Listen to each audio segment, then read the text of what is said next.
Nina took a deep breath as she and her daughter, Leah, moved through the bustling airport, the warmth of the Caribbean still clinging to their skin. Their trip to Jamaica had been a journey of reconnection, revisiting the roots of their family history. Now, with bags filled with souvenirs and hearts heavy with nostalgia, they prepared for the flight back to London. "Mom, it looks like we're not sitting together," Leah said, glancing at their boarding passes with a furrowed brow. "You're in 14C, and I'm back in 18D. Nina masked her disappointment with a soft smile. "It's all right, Leah. It's just a few hours. We'll be in London before you know it, and we can laugh about this later." But inside, she had hoped to spend the flight with Leah, cherishing the final moments of their trip together. As they made their way through security, the stark contrast between the island's relaxed vibe and the airport's sterile efficiency was a constant reminder of the precious time they were leaving behind. Nina navigated the narrow airplane aisle with practiced ease, settling into her aisle seat. As she stowed her carry-on in the overhead compartment, a man stood beside her, his expression clouded with impatience. "Excuse me," he said curtly, indicating that he needed to get to the window seat. "Of course," Nina replied, rising with a slight effort, her knees protesting as she did. As she stepped aside, the man sighed audibly, his annoyance clear. Nina's heart sank a little, but she tried to shake off the discomfort. Seated once more, she tried to immerse herself in a book, but the man beside her, identified as Richard by his boarding pass, was visibly unsettled. He fidgeted in his seat, muttering under his breath. "Is everything all right?" Nina asked softly, hoping to ease the tension. "I'd be better if I wasn't stuck here," Richard muttered. Nina felt a sharp sting of hurt but kept her voice steady. "It's only a few hours. We'll be in London soon." Richard scoffed bitterly. "Some of us don't have the luxury of being comfortable next to certain people." The words hit Nina like a physical blow, but she took a deep breath, trying to maintain her composure. "Everyone has the right to sit where they're assigned," she said quietly, turning back to her book. Leah, sitting a few rows back, noticed the exchange.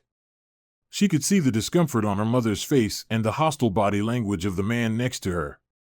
Leaning forward in her seat, she caught her mother's eye, silently asking if she was okay. Nina gave a small nod, but Leah remained on alert. As the plane taxied to the runway, Richard's muttering grew louder, his words laced with disdain. "They really should think about who they seat people next to. Some of us have standards." Nina closed her eyes briefly, willing herself to stay calm. "We all have to make the best of our situations," she replied, her voice calm but firm. Richard's eyes flashed with anger. "People like you always think you can just walk into any space and make everyone else uncomfortable," he snapped. A flight attendant passing by noticed the exchange and paused. "Is everything all right here?" she asked, looking between Nina and Richard. Richard turned to the flight attendant, his expression hardening. "I'm just expressing my discomfort," he said, his tone condescending. "I'd appreciate it if someone actually cared about that." The flight attendant gave a tight smile. "Sir, we need to ensure all passengers are comfortable. Please refrain from making any more comments that could be seen as offensive." Richard glared at her but said nothing more. The flight attendant gave Nina a reassuring nod before moving on. Nina sighed in relief but felt the tension in the air thickening. Leah watched closely, her protective instincts on high alert. She knew this was not an isolated incident. Years of facing such prejudice had taught them both to navigate these waters, but it never got easier. As the plane leveled off, the tension between Nina and Richard remained palpable. Leah kept a watchful eye on her mother, her worry growing with each passing minute. Richard's muttering had not ceased. He shifted in his seat, glaring at Nina intermittently. "Unbelievable," he grumbled loudly, stuck next to someone like this. Leah's patience wore thin. She unbuckled her seatbelt and stood up, making her way down the aisle. Leaning down to her mother, her voice was low but firm. "Mom, is everything okay?" Nina looked up, her eyes tired but composed. "I'm fine, dear. Just trying to read." Leah straightened, turning her gaze to Richard. Is there a problem here? She asked, her tone sharp. Richard looked up at Leah, his eyes narrowing. I don't need to explain myself to you, he snapped. Just go back to your seat. Leah's eyes flashed with anger. I will not sit back while you disrespect my mother. She has every right to be here, just like you. Their exchange drew the attention of nearby passengers. Whispers spread through the cabin, and heads turned to watch the unfolding drama. A flight attendant hurried over, her expression concerned. Excuse me, what's going on here? She asked. Leah crossed her arms, standing her ground. This man has been making racist remarks towards my mother since we boarded. It's unacceptable. The flight attendant's face tightened with professionalism. She looked at Richard, who scowled in response. I was just expressing my discomfort. I have a right to do that. Not if it involves harassing another passenger, the flight attendant said firmly. Please lower your voice and remain respectful. Richard's face reddened with anger. This is ridiculous. I shouldn't have to sit next to someone who makes me uncomfortable. Leah took a step closer to Richard, her voice low but steady. The only person causing discomfort here is you. We all deserve to travel in peace. The flight attendant placed a gentle hand on Leah's arm. Please, miss, let's try to de-escalate this situation. Everyone, please return to your seats. A middle-aged woman across the aisle, who had been watching intently, spoke up. She's right. We've all heard what he's been saying. It's not okay.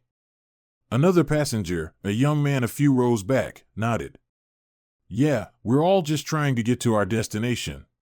No need for this kind of behavior. The support from the other passengers bolstered Leah's resolve.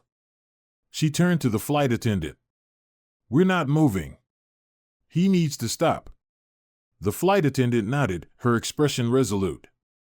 I'll speak with the captain about this. Please, everyone, remain calm. As the flight attendant walked away, the tension in the cabin hung heavy in the air. Nina reached out and squeezed Leah's hand. Thank you, she whispered, her voice trembling with a mix of gratitude and fear. Leah squeezed back, her eyes never leaving Richard. We're not alone, Mom.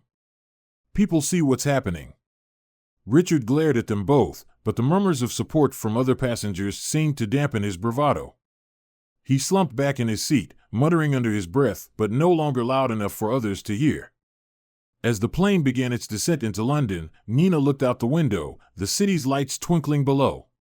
She felt a mix of relief and exhaustion, grateful for her daughter's strength and the support of strangers who stood up against prejudice.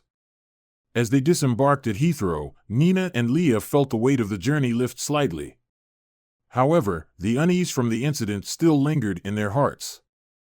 They walked through the terminal, their minds preoccupied with the events of the flight. Unbeknownst to them, one of the passengers had recorded the confrontation and shared it online. The clip quickly went viral, sparking outrage across social media. By the time Nina and Leah reached the baggage claim, their phones were buzzing incessantly. Messages of support poured in from friends and strangers alike, expressing solidarity and outrage over what they had endured. At the arrivals area, a group of airline representatives approached them. The lead representative, a woman with a composed demeanor, stepped forward. Mrs. Williams, Miss Williams, I'm Caroline from the airline. We deeply regret the incident that occurred during your flight. Please follow us, we'd like to discuss this matter further. Nina and Leah exchanged wary glances but followed Caroline to a quieter part of the terminal where a few journalists had already gathered. Cameras flashed, and microphones were thrust towards them. Mrs. Williams, can you tell us what happened on the flight? One reporter asked. Nina took a deep breath, her voice steady but tinged with emotion. We were subjected to racist remarks by a fellow passenger. It was a painful experience, but the support from others on the flight showed us that people are willing to stand up against such behavior. Leah added, it's important that the airline takes these incidents seriously. Moving us wasn't the solution. We need real actions to ensure this doesn't happen again. Caroline nodded solemnly. We are conducting a thorough investigation and will take appropriate actions. We sincerely apologize for the distress this caused. David, one of the passengers who had supported them during the flight, stepped forward. I shared the video because people need to see what happened. This kind of behavior should not be tolerated anywhere. Nina looked at David, her eyes reflecting a mix of gratitude and sadness. Thank you for standing up for us and sharing our story. As the initial media frenzy subsided, Nina and Leo were escorted to a private lounge where they could finally sit and process what had happened. They checked their phones again, seeing hashtags like #JusticeForNina trending, with thousands of people expressing their support and calling for the airline to take action. I can't believe how quickly this spread, Leah said, scrolling through the messages. Nina nodded, her eyes misty. It's overwhelming, but it's also comforting to know so many people care. Meanwhile, the airline's PR team was working tirelessly to manage the fallout. Statements were issued, and promises were made to address the incident thoroughly. However, the public was not easily placated. Demands for accountability and systemic changes in handling such incidents continued to grow. Back home, Nina and Leah sat at their kitchen table, the early morning light casting a soft glow through the window. Nina sipped her tea, feeling the weight of the recent events pressing down on her. Across from her, Leah was focused on her laptop, her fingers flying over the keys as she responded to countless messages of support. We need to keep up the momentum, Leah said, looking up. People are rallying behind us, Mom. We can't let this opportunity slip away. Nina nodded, her determination mingling with exhaustion. I know, sweetheart. It's just so overwhelming. A knock on the door interrupted their conversation. Leah got up to answer it, revealing Mrs. Green, their civil rights lawyer. She stepped inside, her demeanor professional yet warm. Good morning, Nina, Leah, Mrs. Green greeted them. I understand how challenging this is for both of you. But we're going to turn this into a fight for justice. Nina smiled weakly. Thank you for being here, Mrs. Green. We really need your help. Mrs. Green sat down and opened her briefcase, pulling out a stack of documents. First, we need to gather all the evidence we can. The video that went viral is a strong piece of evidence, but we need more. Witness statements, any other recordings, and detailed accounts from both of you. Leah nodded, her resolve clear.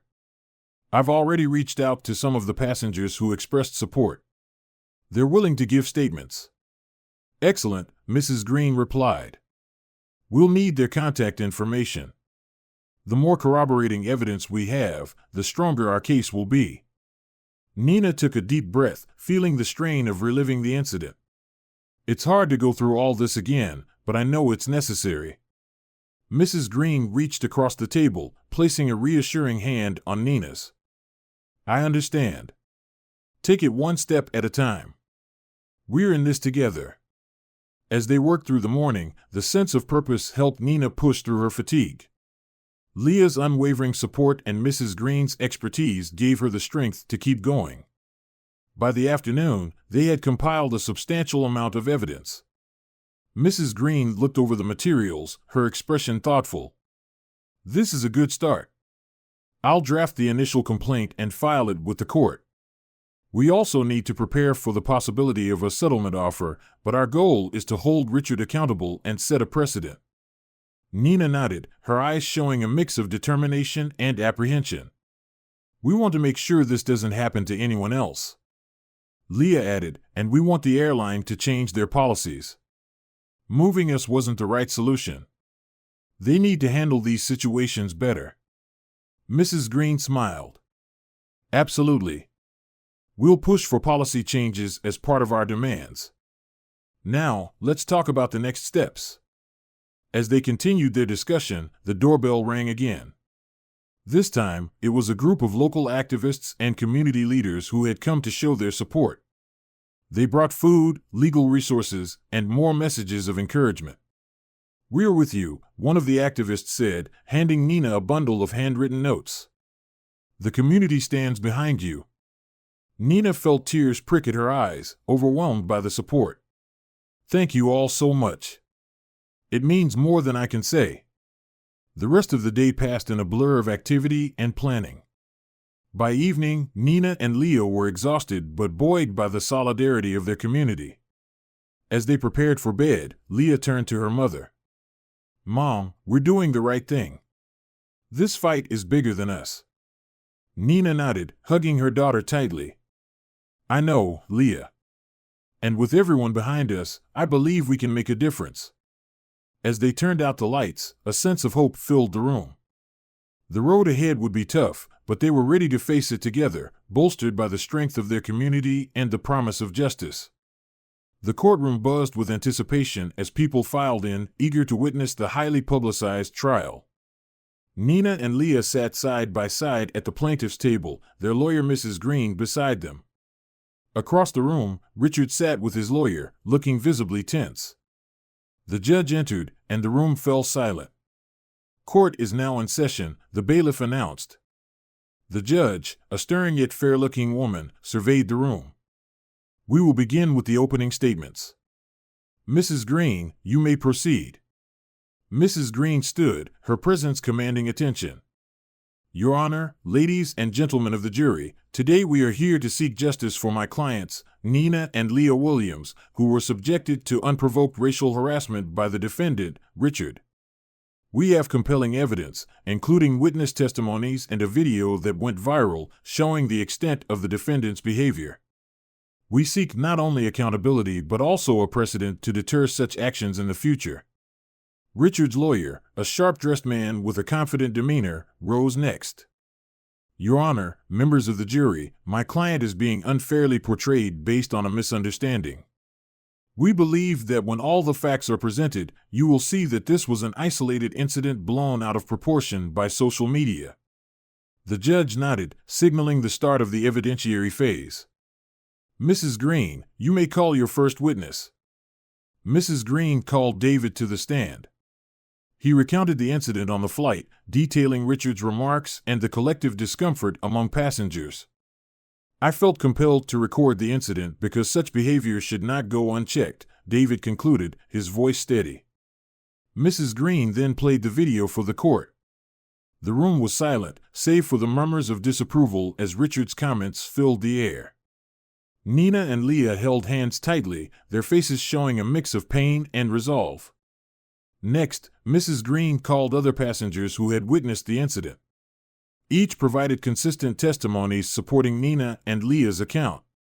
One passenger, a middle-aged woman, testified, it was clear to everyone on that flight that Richard's comments were racially charged and deeply offensive.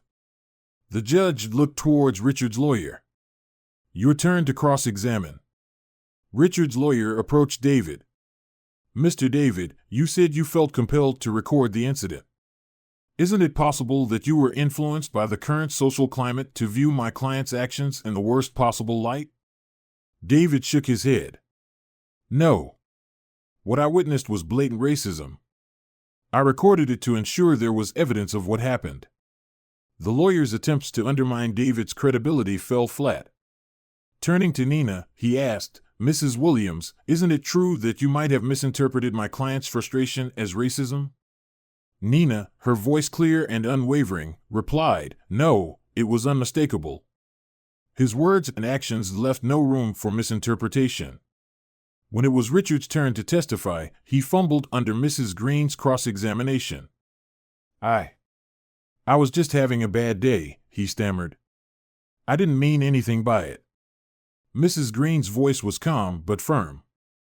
Mr. Richard, the video and testimonies clearly show repeated, targeted comments. Are you saying that everyone, including yourself, misunderstood your intentions?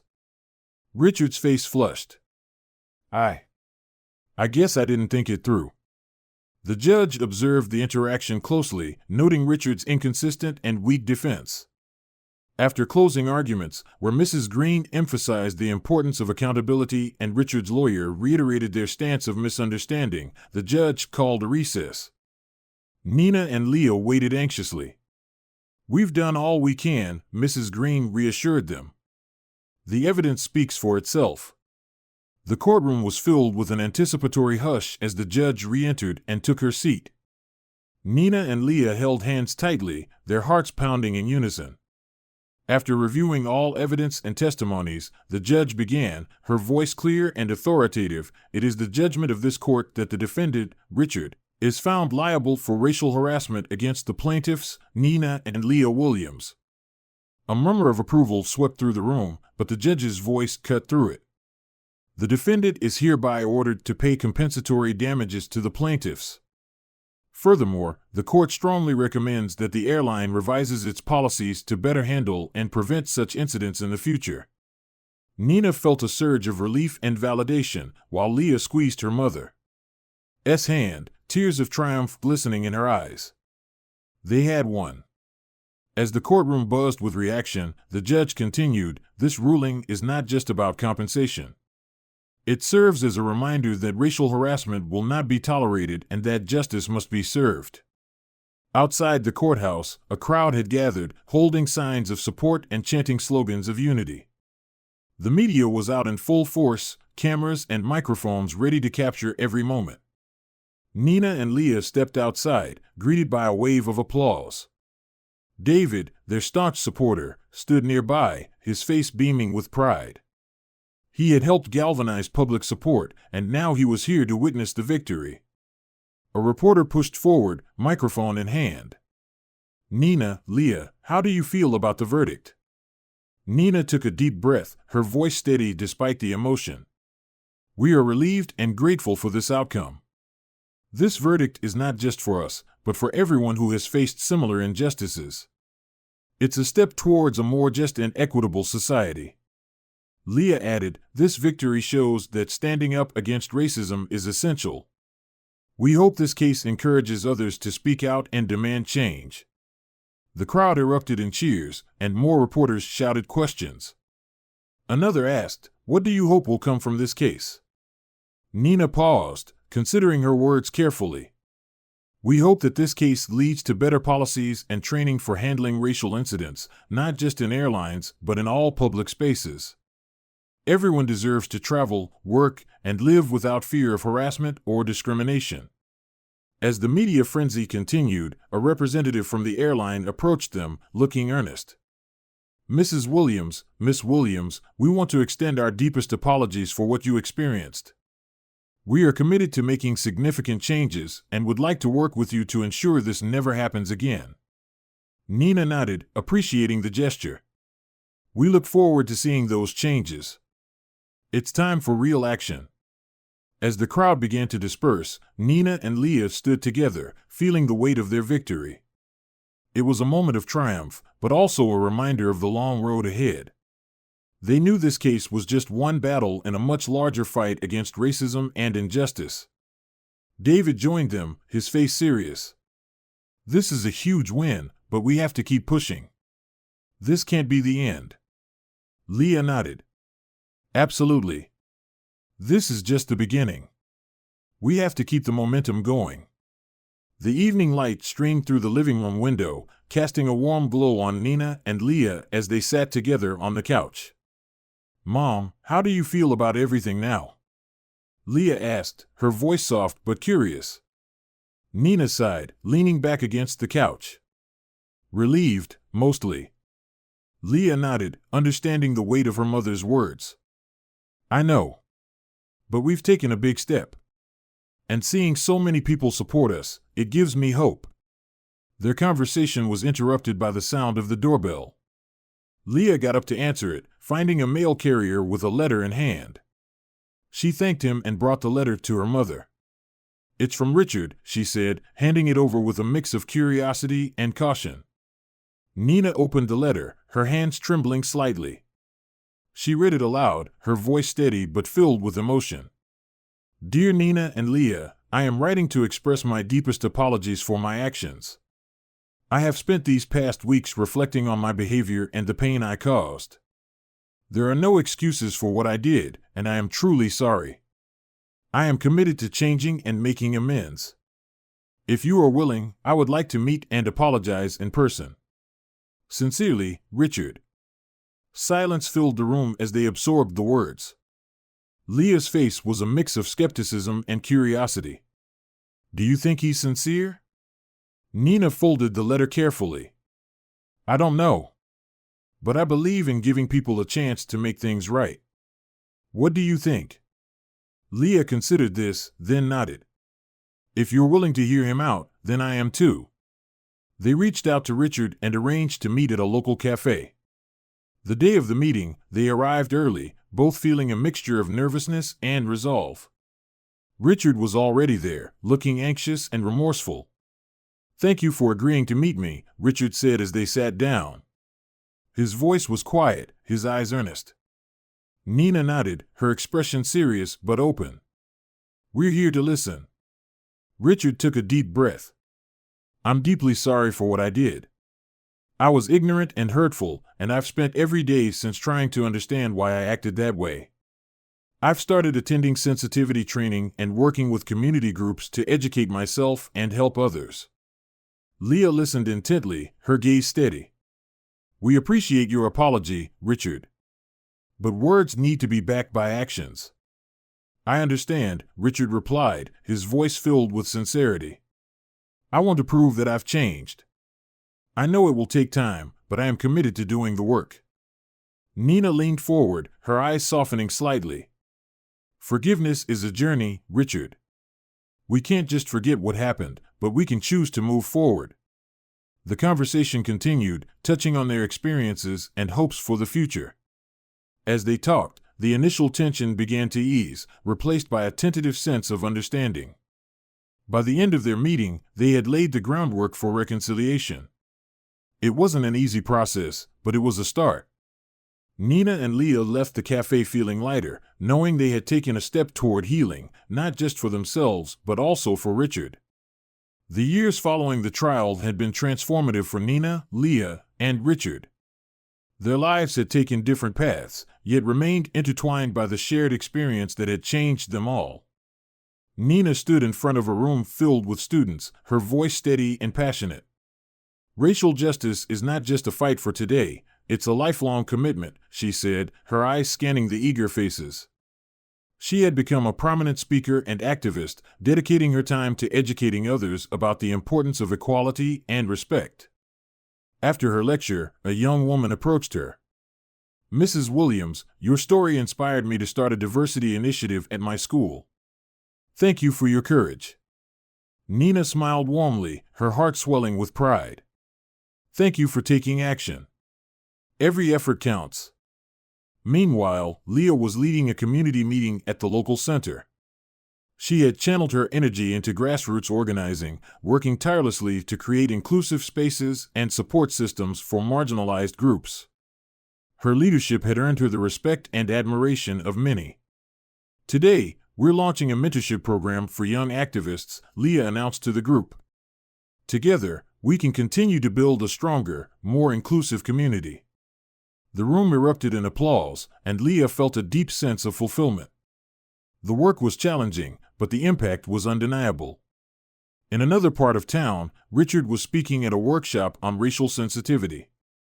His journey had been one of profound change and redemption. After the trial, he had immersed himself in learning and activism, determined to make amends for his past actions. I used to be part of the problem, Richard admitted to the audience. But I chose to educate myself and work toward being part of the solution. It's never too late to change and do the right thing. The participants listened intently, many of them moved by Richard's honesty and commitment. His efforts had not gone unnoticed, and he had become a respected figure in the fight against racism. One evening, Nina and Leah invited Richard to their home for dinner. It was a symbol of the reconciliation and mutual respect that had grown between them. As they sat around the table, sharing stories and laughter, the atmosphere was warm and relaxed. I'm grateful for this second chance, Richard said, his voice filled with emotion. Thank you for believing in my ability to change. Nina reached out and placed a hand on his. We all have the capacity to grow and make a difference. Your journey is proof of that. Leah nodded in agreement. It's about moving forward together, learning from the past, and striving for a better future. As the evening drew to a close, they stood on the porch, watching the sunset. The sky was painted in hues of orange and pink, a beautiful end to a meaningful day. The journey that had begun with pain and conflict had transformed into one of understanding, growth, and unwavering commitment to justice. Nina, Leah, and Richard knew that their efforts were part of a larger movement, one that required continuous dedication and action. As they faced the future, they did so with a renewed sense of hope and unity, ready to continue their work in making the world a more just and compassionate place for all.